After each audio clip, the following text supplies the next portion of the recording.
In 1991, two men, Doug Bauer and Dave Chorley, claimed responsibility for many of the crop circles found in England. They provided a short demonstration to law enforcement on how they had made the patterns by flattening the crops with planks, ropes, and wire. Their claims and demonstrations, however, do not explain the following critical details. Crop circles feature interwoven grass blades and crop stalk. This same effect is seen similar in the weaving of a basket. The details of the circles and patterns generated are geometrically perfect within fractions of an inch in concentric diameter, and feature perfect symmetry, which is not possible with the tools the men have claimed to use. The most important detail is the amount of time required to create such intricate, precise patterns. The individual's demonstration lacked an actual time study of them actually creating these patterns, which are well over 200 feet across, while factoring in the land topography variance, as no crop field is completely flat. I now present this piece of evidence from 1989, where a camera crew observed the following glowing orb objects, creating these patterns within a matter of seconds on the field. The documentary I present to you will also present evidence with remarkable consistency in relevance to the clip you're about to see, in that the program you're about to review with the contactee was filmed 10 years after the clip you're about to review was made. Countryside, rational explanations aren't quite so easy to come by. Oliver's Castle, Wiltshire, 1989. There's a couple of lights down there somewhere. This controversial film appears to show strange objects hovering above a cornfield. Below, complex circle formations appear. Mind is living in a time of great change, comparable to the age of discovery 500 years ago.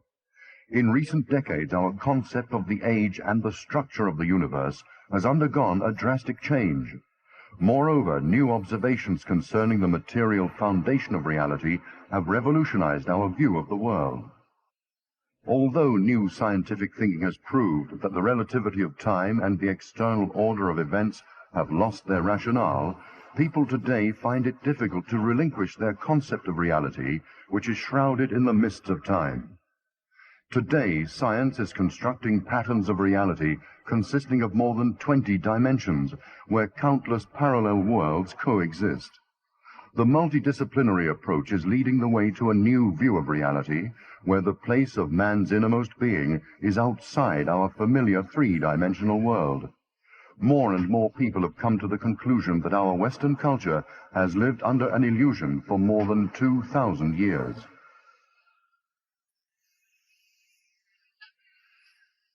As a futurist and UFO researcher, I have drawn the conclusion that the fact of human-alien contact at this time on planet Earth is probably the least understood and least recognized major force that will shape the future of the human species during the 21st century and beyond. I do believe that not only are we being impacted by alien intelligence at this time, I believe we have probably been impacted throughout the entire history of human culture. It is even possible, though certainly not proven, that some sort of extraterrestrial or non-human intelligence was present at the very birth of our species. Whether or not we are a genetic experiment, whether we are someone else's test tube baby, as it were, or whether we have some other kind of relationship with these beings, I do think that eventually we will understand that our relationship to beings from other worlds or other zones of reality goes back to the very beginning of our sense of time. I think that's going to be one of the most extraordinary and perhaps devastating discoveries in all of human history. Devastating not in the sense of bad, in fact it may turn out to be very good, but certainly devastating in terms of what it does to what we currently believe It's going to change practically everything that we call science. It's certainly going to change an awful lot of what we call history. It certainly may impact our religions, and by that I mean religions literally all over the world. What we're going to learn is that intelligence comes in every conceivable shape and size and form. And I think some people may be afraid that that is going to literally destroy our sense of spirituality or our relationship to God. In my opinion, it will do exactly the opposite. That as we discover just how extraordinarily broad and wondrous is the scope of intelligence in our universe, it can only heighten our sense of awe and our sense of feeling connected to this extraordinary beingness, whatever it may be. Call it God, call it the One, call it the universal mind, that is capable of bringing this incredible reality into our reality. So I don't have any trouble believing that religion will survive. Certainly human spirituality will survive, but we will discover that practically everything we know is wrong, and that actually reality is a lot more amazing than we thought.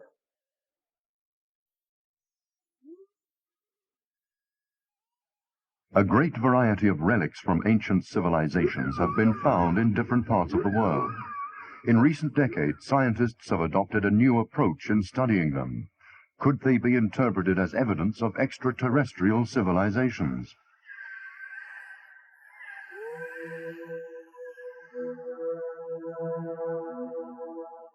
Even today, mysteries abound. The crop circles found all over the world puzzle scientists. British scientist Terence Meaden's theory of plasma vortex has found support as a possible solution to the mystery. To this day, I have no firm conclusions as to what the circles are. Certainly, a significant proportion of the circles are man-made, especially in the last 2 or 3 years, when there have been many man-made fakes. But there is a genuine phenomenon. That is something of which I have no doubt.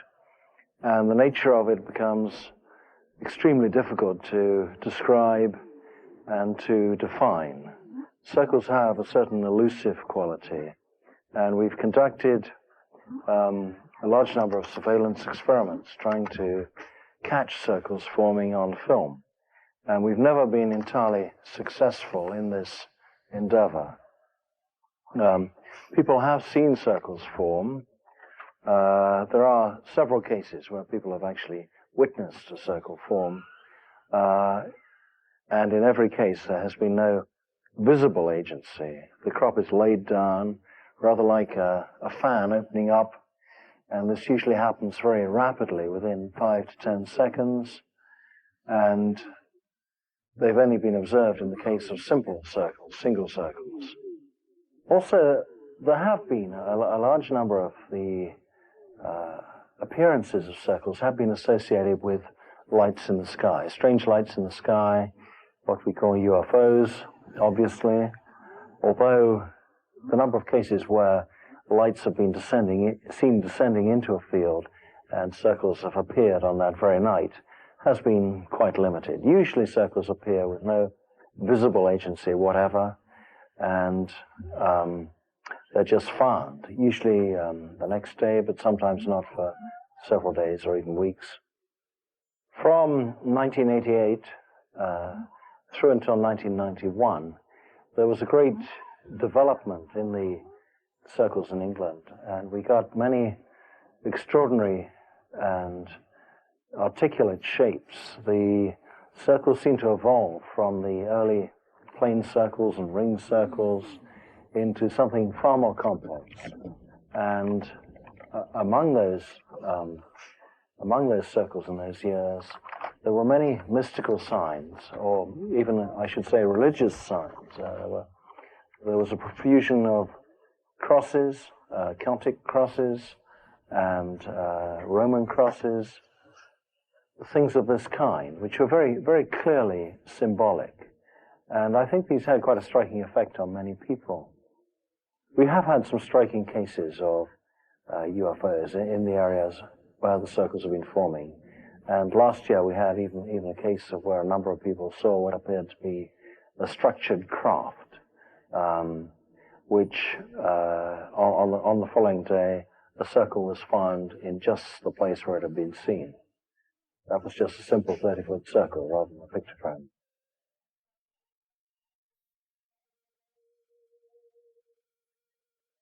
One of the creatures which has boggled me for the countless months and years is that what is really doing the crop circles and what are they really about? I have been allowed to videotape and also take a photograph of a creature which I term as being an invisible flying predator. I will now show you a picture of the creature which is now making the crop circles at an amazing speed of under 3 minutes flat. This is the invisible flying predator. This is an alien species able to fly on the magnetic lines of gravity. It has intelligence of a superior nature. It feeds upon the biological energies of a silicon-type material which corn, wheat fields, and barley fields have. This creature travels in groups and flocks. It also makes chirping or other sounds which have been recorded by such top researchers as Colin Andrews and a host of others. It has the ability to make itself invisible and not be seen, and yet it will give off a glow. It cannot be photographed unless it can be trusted by a person of my stature who can allow the creature to come forth and make himself visible. They have said that the crop circles are not messages for us, but for those extraterrestrial races that are here, who are not invited here, who are manipulating mankind for their own reasons, to radically shift their behavior immediately or else.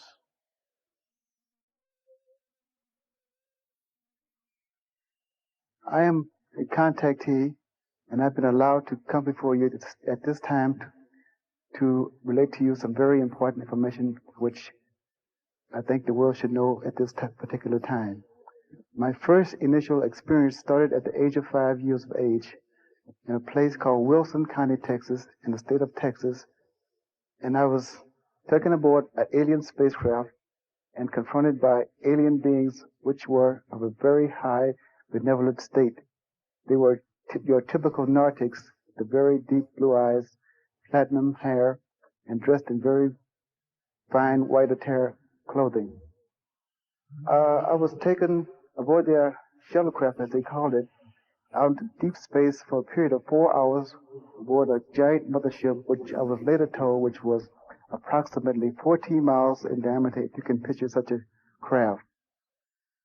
When Percy Galloway was heading for Vietnam aboard the warship USS Walker in the late 1960s, the ship's crew one day saw a huge UFO hovering above them. The case was immediately classified top secret, something that Galloway believes is a blatant example of the concealment policy that the U.S. authorities engaged in the name of national security. The top secret classification gave Galloway the opportunity to make personal observations on how the U.S. government used Vietnam as a testing ground for military technology and genetic experimentation. Claims about secret contracts between the U.S. authorities and aliens were most likely pure fantasy. It was a pretext which allowed the CIA to carry out its own radiation experiments on pregnant women and 5-year-old children. It would seem very odd if some super-intelligent civilization needed agreement to conduct its own cross-breeding experiments. This conflicting picture is confirmed by what Galloway heard from an alien. Among some of those encounters that he portrayed to me is that, one, our government has basically lied to the public countless times, and they have such incredible secrets that they do not wish to relate to the general public, because in the interest of national security, as they always portray this, that they cannot reveal this secret, not ever. And they are so deep in controversial black COVID project that it's now impossible that they can ever come forward and tell the general public or any nation that they have such incredible technologies and spacecraft as well as live and dead aliens. But beyond those points, my basic encounter with this entity is that he wished for me to portray myself as a spokesperson or ambassador to tell the people of this planet that they, in fact, mean us no harm. What they do is for strictly to do biological engineering to, in effect, to try and save their own planet. And they have tried many times to come forward, but our government has said no, they are not allowed to expose themselves to the general public. And in fact, with the abduction scenario and various things that are now taking place on this planet, they have come to the conclusion that they no longer need us for abduction experiments. They have gotten more than their share of all the hybrid eggs and so forth, that we can be totally self-sufficient. But the problem being is that they cannot at this particular time leave our planet due to the fact that they have overstayed their stay, and they now have entanglement with the reptilian race, who also are here and claiming to be their superior masters from another star system, which that is from the Bell Tracks and Orion system. Many believe that the hybridization experiments should be condemned because they are unethical. UFO researchers answer this accusation by saying that millions of abortions are carried out every year in the world. What is their ethical basis? Robin Quayle has examined over 600 encounters between humans and humanoids. On the basis of her research, the overall picture of this interaction is not as gloomy as it might first appear. In 1979, during a session where a client was in a very deep trance, he suddenly got up off the couch, walked outside, and there was a UFO over my house, hovering down at treetop level. There were three of us outside observing this phenomena. The person in trance was experiencing a very high fever and a very raging case of infectious hepatitis. This contact seemed to cure his ailment completely, because the next morning he was completely free of any symptoms or of any fever. The regression, bringing the trauma to the surface, actually releases the fear in most cases. And one of the most beneficial side effects that I have noticed across the board with almost all abductees is that they become very psychic. The sensitivities are very heightened, and they're very, very spiritually aware. And so even if the encounter seemed to have a negative effect in the beginning and seemed to be terrifying or painful or frightening, the after effects in the long run seem to leave them with a much expanded sense of consciousness, able to be telepathic, to know about the future. Many get very advanced information about the future. Many begin to channel. And so perhaps there are ways to even engender this kind of contact. C. Topaz Wells from Peru is the contactee who says that he was taken to another planet for a few days, and afterwards he was left totally transformed, totally telepathic, totally clairvoyant, able to see into the future, able to almost have contact at will. So overall, I can't say that the phenomena as a whole is negative at all. And of course, the prodigies that I spoke about earlier are an incredible group of people. And the possibilities of what is coming out of their contact and their channeling and their experience is just unlimited. It's infinite possibilities of what we're doing. I consider myself an interdisciplinary researcher trying to embrace a number of different disciplines to look at any individual phenomenon. I'm also co-director of a new parapsychology program at Rutgers, at Rosebridge Graduate School of Integrative Psychology in California. And we are trying to look at the tradition of parapsychology, which usually has three main components: the study of extrasensory perception, the study of psychokinesis, and the study of survival phenomenon, survival of physical death, and mediumship as it used to be called. We also want to include parapsychology to investigate ufology, or unidentified flying objects and extraterrestrial studies. I'm interested in including in parapsychology and in what used to be called survival research, ufology, and particularly the channeling component in ufology, where people today are purporting to have telepathic communication from beings who identify themselves as not only from other planets, therefore being extraterrestrial, but from other levels of reality, meaning, to satisfy my definition of channeling, they do not currently exist on the physical level of reality as we understand it, but they exist on some other vibratory or frequency domain, some other octave of existence. And yet they are able to telepathically communicate with a certain people who are in the physical body as human beings today, called channels, or called contactees, who have had physical contact and then later or before or in between such physical contacts claim to have mental or telepathic or channeling-like contact with these sources. When I hear the telepathic communication, or when I receive the telepathic communication, it's not one word after another, and it's not any kind of audible sound. It's as if somebody was taking a syringe and injecting instant knowledge in my head. Maybe a total huge concept in a split second of time. And then I try to translate it into our language that I can understand and that others can understand. Leah Haley has encountered aliens from 5 different races of humanoids, sometimes in her home, sometimes on their vessels. She's taken into the UFO along a bridge of light, where the aliens teach her, mainly using telepathy. During this process, the information will be stored in her subconscious, from where it will later surface at a time the aliens choose. I remembered asking this woman, "Where are your people from?"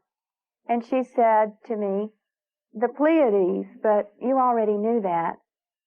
I only remember that she told me that her people were responsible for monitoring the world situations, that her people were there to make sure that the world was operating okay, and they did not usually intervene in world affairs, but they did when necessary. And she gave me an example of that. She told me that her people were responsible for stopping total world destruction when the German leader was in control. And then she went on. At one point, she called him one of the Antichrists. If you extend physics so that you can talk in physics-like terms about the way extraterrestrials as sources that claim to be channeled, where they exist, how their level of reality relates to our physical level of reality with 3 dimensions of space and 1 of time, and current energy and matter relations as physics currently understands them, then we're left with a quandary of how these beings, let's say they claim to be from Centaurus or Andromeda or the Pleiades or from Mars or Venus even, but not the physical level of Mars or Venus, from more like an astral or an etheric or higher vibratory frequency domain of it, how do they communicate with us? What we're learning in our research and in interrogating the sources themselves is that the mind plane, the mental plane, is the same whether you have a physical body or not. If you are a astral level, or let's say 800,000 cycles a second carrier wave you exist upon as a Venusian, shall we say, and you are mentally communicating this moment with me, and I am clairaudiently hearing it in my mind's ear, or telepathically picking up the thought forms from you as a Venusian, shall we say, the communication is allowed because there is a mental plane that runs throughout the known universe on which thoughts move much, much faster than the speed of light.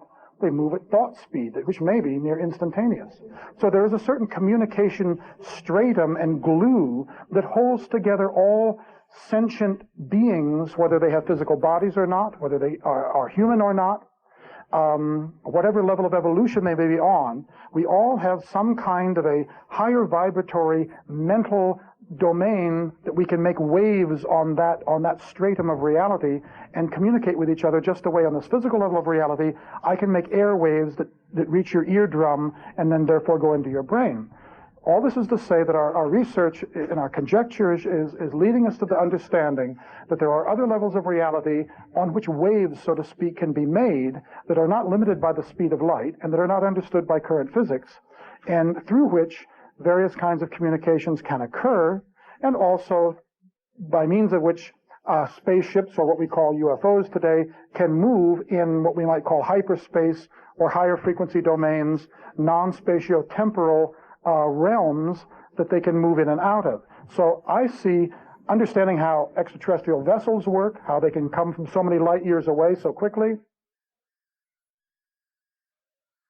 On November 20th, 1989, a Russian plane on a scheduled flight was approaching its destination in the Stavropol area when, at exactly 1 o'clock in the morning, the crew informed air traffic control that they'd observed several unidentified objects ahead of them at a distance of about 150 kilometers from the airport.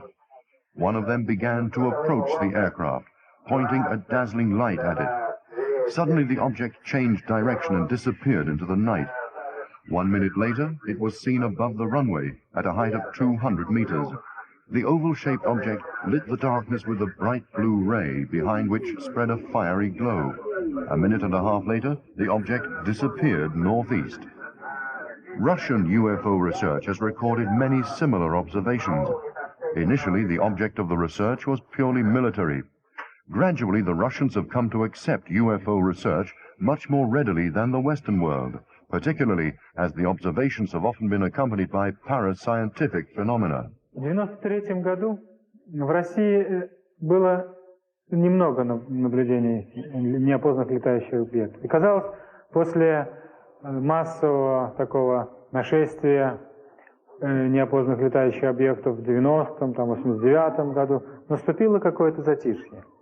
Да, вроде бы и так, но последний месяц буквально над Петербургом множество людей видели неопознанные летающие объекты. Они проявлялись в виде светящихся каких-то шаров, в виде каких-то тарелок, в виде огоньков. Например, вот 12 августа 1993 года в 3 часа ночи жители Санкт-Петербурга наблюдали над Васильевским островом 3 светящиеся точки, расположенные как-то в виде треугольника, который висел над городом. И потом он медленно поплыл в сторону центра и так далее за пределы города. И, конечно, в маршруте его, на пути, его наблюдали многие люди. И что интересно, в окнах домов оставались круглые отверстия, очень ровно вырезанные, не оплавленные, ничего, как будто вот просто кольцом очерченное и вынутое стекло. Этот факт, конечно, вызывает внимание ученых, и они это дело исследуют. Надо сказать, что на сегодняшний день уфологией в России более серьезнее занимается, чем в прошлые годы. Уже к этой теме обращаются большинство знаменитых и известных ученых, имеющих опыт работы в физике, в биологии, в естествознании, в других областях естествознания и так далее.